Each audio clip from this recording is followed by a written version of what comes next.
Ang sabi nila hindi naman mali ang umibig, hindi ba? Hindi maling humanga sa iba. Ngunit bakit tila maling nagustuhan kita? Dahil ba sa meron ka ng iba? Dahil ba sa hindi ka na pwedeng maangkin pa? Alam ko namang meron ka ng siya. Na taong tunay mong iniibig kahit na napapagod ka na. Ang sabi mo'y napapagod ka. Na siya na lang ang hinihintay mong pakawalan ka.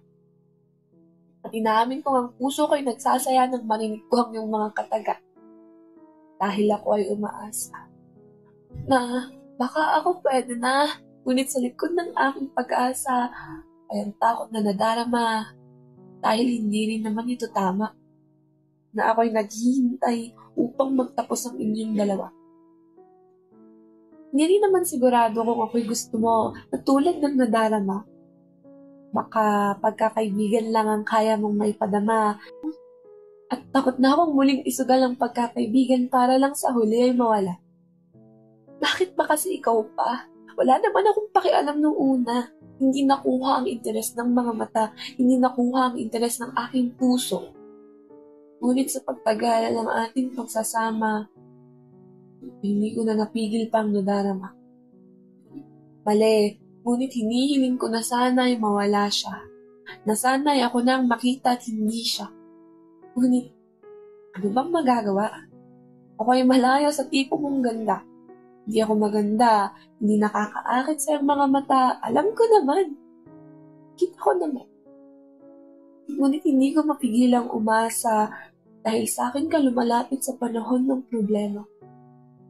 Hindi naman maling nagustuhan kita, hindi ba? Ngunit sana hindi na lang kita nakita. Sana ay hindi na lang bumibilis ang tibok ng puso sa tuwing ikaw ang kasama.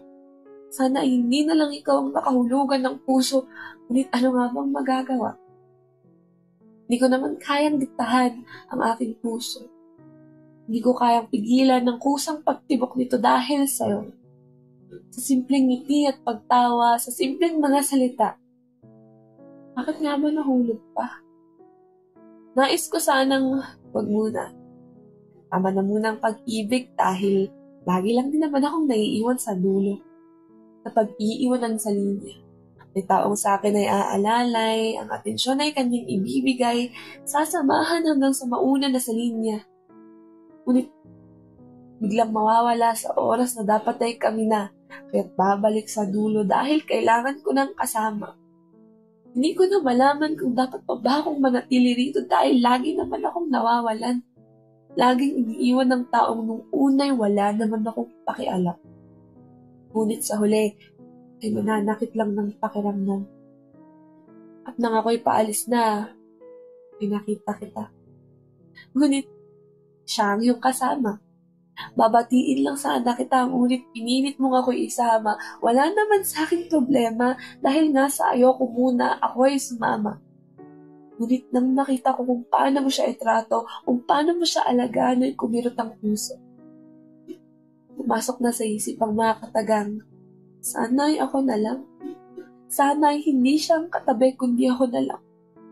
Aaminin ko namang hindi ko siya gusto para sa'yo dahil nagagawa ka niyang ikulong kahit hindi mo gusto. Dahil nawawalan ka na ng oras sa mundo, ngunit wala naman akong karapatang magreklamo dahil kaibigan mo lang ako.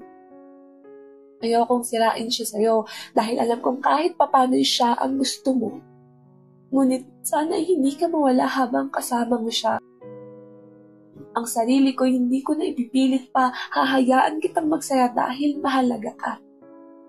Dahil mali ang aking nararamdaman, pipilitin kong huwag na lang itong hayaan. Hindi ko alam kung paano, pero ito ay aking pipigilan.